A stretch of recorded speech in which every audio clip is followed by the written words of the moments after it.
میرے دوستو بزرگ اور بھائیوں، حضور اکرم صلی اللہ علیہ وسلم نے ہر امتی کو اسی بنیاد پر کھڑا کیا تھا. وہ اللہ پر بھروسہ کرتے تھے اور اللہ کے احکامات پر چلتے تھے.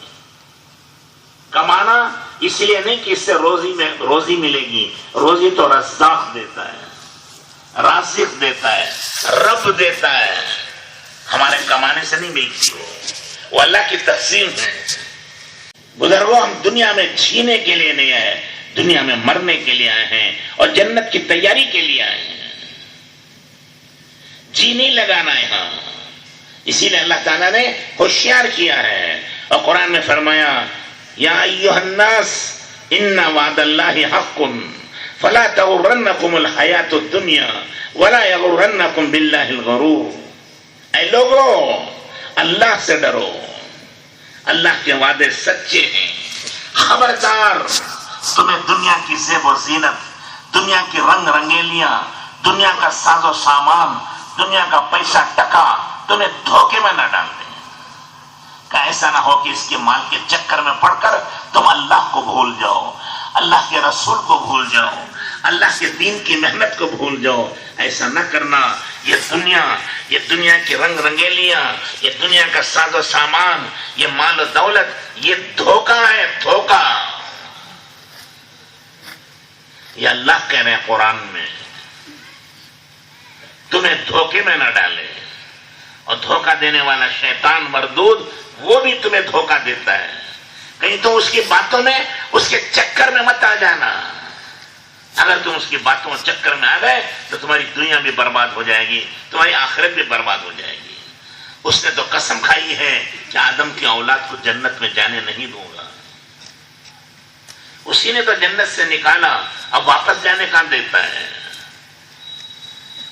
یہ دونوں دھوکے باز ہیں. دنیا کی محبت، دنیا کی زیب و زینت، دنیا کی رنگ رنگیلیاں، دنیا کا ساز و سامان، دنیا کا مال و دولت، یہ دھوکے باز. اور ایک شیطان، وہ دھوکے باز. اللہ نے فرمایا اس سے ڈرو اور اس سے بچو. جو اس میں پھنس گیا وہ مارا جائے گا. اللہ ہم سب کو سمجھنے کی توفیق عطا فرمائے. بزرگوں اور دوستوں اور بھائیوں، یہ اللہ کے راستے میں نکالتے ہیں تاکہ یہ دولت ہمیں نصیب ہو جائے. حضور اکرم صلی اللہ علیہ وسلم نے دعوت کے ذریعے سے یہی سمجھایا تھا. دعوت کسی کو کہتے ہیں؟ اللہ کی عظمت، اللہ کی بڑائی، اللہ کی کبریائی کو دل و دماغ میں بسانا. دنیا کا حقیر اور ذلیل ہونا بھی دنیا میں دل میں بسانا.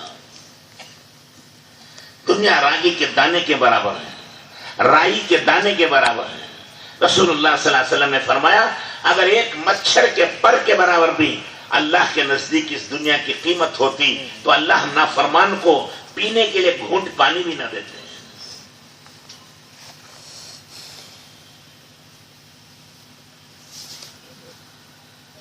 دوستو، اللہ نے فرمایا اور سچ فرمایا ہے. قرآن شریف پڑھتے ہیں، علماء سے پوچھیں گے. اللہ نے دنیا کو کہا دار الغرور، دھوکے کا گھر، متاع الغرور، دھوکے کا سامان، متاع قلیل، یہ تھوڑا سا سامان ہے دلی کا. زندگی کا سامان دنیا کا تھوڑا سا ہے. الدنیا اقل من القلیل وعاشقها اذل من الذلیل. یہ دنیا تھوڑے میں سے بھی تھوڑی ہے اور اس کا چاہنے والا ذلیل تر لوگوں میں ہے. بزرگوں اور دوستو، ہم نے آخرت کو دیکھا نہیں، جنت کو دیکھا نہیں، جنت کو سمجھا نہیں، اس لیے دنیا سب کچھ معلوم ہو رہی ہے. اگر جنت کا نقشہ ہمارے سامنے آ جائے اور جنت کی زندگی کا یقین آ جائے، خدا کی قسم یہ دنیا منہ لگانے کے لائق نہیں. اللہ ہم سب کو سمجھنے کی توفیق دے. بزرگوں اور دوستوں اور بھائیوں، اللہ جل شانہ نے اسی کے لیے ہمیں پیدا کیا ہے. دنیا کے انسان اور قومیں وہ جہالت میں ہیں، غفلت میں ہیں. ان کے پاس قرآن نہیں، ان کے پاس حدیث نہیں، وہ دھکے کھا رہے ہیں، وہ بھٹکتے پھر رہے ہیں. دعوت اللہ نے اس لیے دی ہے کہ سب کو دعوت دے کر یہ سمجھاؤ کہ دنیا کے دھوکے میں نہ پڑو، دنیا کا یہ دھوکہ ہے، موت کے بعد اصلی زندگی شروع ہوگی۔ خلق الموت والحیات لیبلوکم ایکم احسن عملا۔ اللہ نے موت و حیات اسی لیے پیدا کی ہے تاکہ یہ دیکھیں کہ کون اچھے عمل کرتا ہے، کون برے عمل کرتا ہے۔ انا جعلنا ما علی الارض زینۃ لہا لنبلوہم ایہم احسن عملا۔ ہم نے اس دنیا کو سجایا ہے، اس زمین کو سجایا، ڈیکوریشن کیا ہے، کیوں؟ تاکہ یہ دیکھیں کہ کون اس دنیا کی زیب و زینت میں پھنس جاتا ہے اور کون اس دنیا کے بنانے والے رب تک پہنچتا ہے۔ جو مال میں پھنس گیا وہ ناکام ہو گیا، جو مال کے دینے والے خدا تک پہنچا وہ کامیاب ہوا، جو چاند تک پہنچ کے اٹک گیا وہ بے ایمان ہو گیا، وہ پھنس گیا، اور جو چاند کے بنانے والے رب تک پہنچ گیا، چاند کو دیکھ کر چاند کے خدا تک پہنچ گیا، مال لے کر مال کے دینے والے رب تک پہنچ گیا، یہ مومن ہو گیا۔ حضرت ابراہیم علیہ السلام نے دیکھا ستاروں کو کہ یہ میرا خدا ہے، جب چاند نکلا تو کہنے لگے نہیں چاند میرا خدا ہے، جب چاند بھی ڈوب گیا تو کہنے لگا سورج میرا خدا ہے، یہ سب سے بڑا ہے، لیکن جب وہ بھی ڈوب گیا تو فرمایا کہ یہ سب نہیں ہے، انی وجہت وجہی للذی فطر السماوات والارض حنیفا وما انا من المشرکین۔ اب میں بنی ہوئی شکلوں سے منہ پھیر کر بنانے والے رب کی طرف منہ کرتا ہوں، اب نہیں بھٹکوں گا، اب نہیں شرک کروں گا۔